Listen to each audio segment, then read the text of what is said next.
राधे राधे, जय श्री कृष्णा।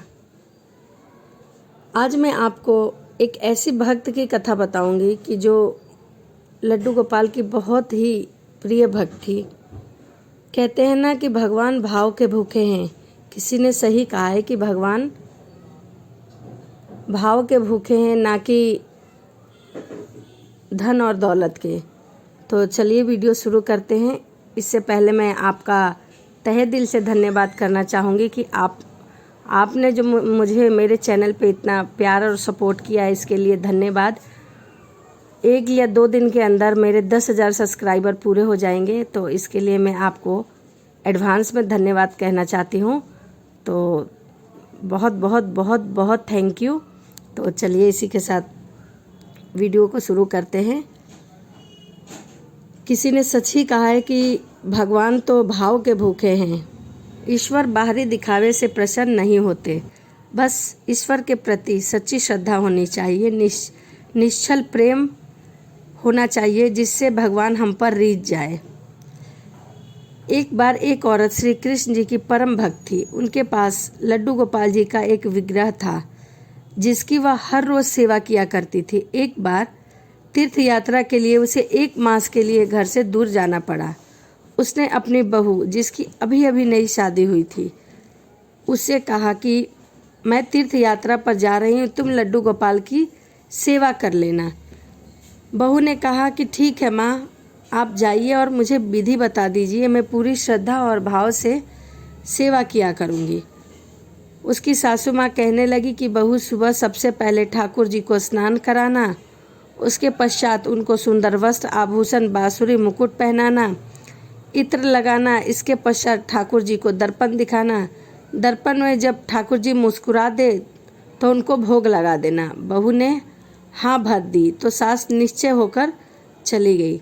सासू माँ के तीर्थ यात्रा पर जाने के पश्चात पहले दिन बहू ने श्रद्धा और भाव से ठाकुर जी को स्नान कराया, उन्हें सुंदर वस्त्र पहनाए, आभूषण पहनाया, मुकुट पहनाया, बांसुरी दी, इत्र लगाया, सब कुछ समर्पित किया।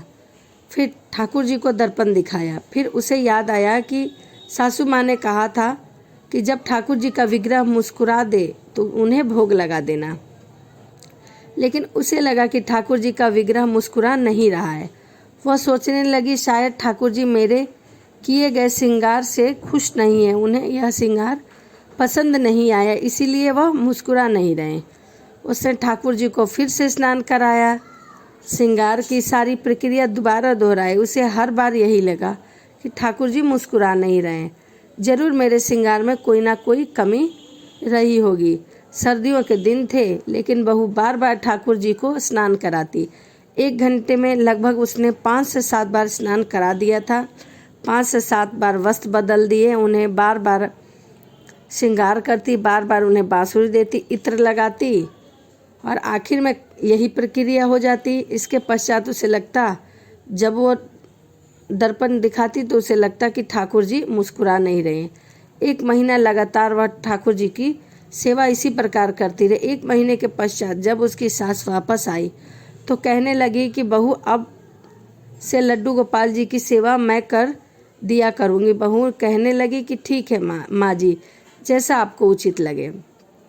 अगले दिन सुबह सासू माँ ने ठाकुर जी को स्नान कराया, श्रृंगार किया, दर्पण दिखाया, भोग लगा दिया। रात को ठाकुर जी ने सपने में आए और कहने लगे कि तुम मेरे स्नान और श्रृंगार की सेवा अपनी बहू को दे दो, क्योंकि मैं उसकी सेवा से जो भाव मुझे आनंद मिला है वो तुम्हारी सेवा से नहीं मिला। तुम भी मुझे हर रोज स्नान कराती हो, लेकिन मुझे जो स्नान, वस्त्र, आभूषण, मुकुट पहनाए, लेकिन जब भी मुझे दर्पण दिखाती है उसे लगता है कि मैं मुस्कुराता नहीं हूँ, इसीलिए मुझे वह बार बार स्नान कराती, वस्त्र आभूषण बदलती। इसके भोले भाव के कारण मुझे सच में मुस्कुराना पड़ता है, इसीलिए उसकी सेवा और सच्ची भाव के रस मिलते हैं। सपनों के पश्चात उसकी नींद खुल गई। अगले दिन सुबह उठते ही सासू माँ ने सपने को परखने के लिए बहू से पूछा कि मेरे जाने के पश्चात तुमने ठाकुर जी की सेवा कैसे की थी। बहू ने सारी बात माता को बताई। सासू माँ कहने लगी कि तू धन्य है, जो तुम्हारे कारण मुझे स्वप्न में ठाकुर जी ने दर्शन दिए हैं। बहू से कहने लगी, ठाकुर जी चाहते हैं कि उनकी स्नान श्रृंगार तुम ही प्रतिदिन कराया करो। यह कहते हुए सास ने अपना स्वप्न बहू को सुनाया। बहू ने ठाकुर जी की सेवा का संकल्प लिया। इसीलिए कहते हैं भगवान की सेवा सच्चे भाव से करनी चाहिए, क्योंकि वो सच्चे भाव से रीझते हैं, ना कि धन और दौलत से और ना ही दिखावे से। इसीलिए कहते हैं कि भाव के भूखे हैं भगवान। तो ईश्वर भाव के भूखे हैं, तो इसीलिए अपनी भक्ति भगवान के प्रति भाव से रखिए। आप ईश्वर को नमक रोटी खिलाइए, लेकिन भाव से। तो चलिए इसी के साथ वीडियो को अंत करते हैं और अगली वीडियो में मिलते हैं। तो चलिए, राधे राधे, जय श्री नारायण।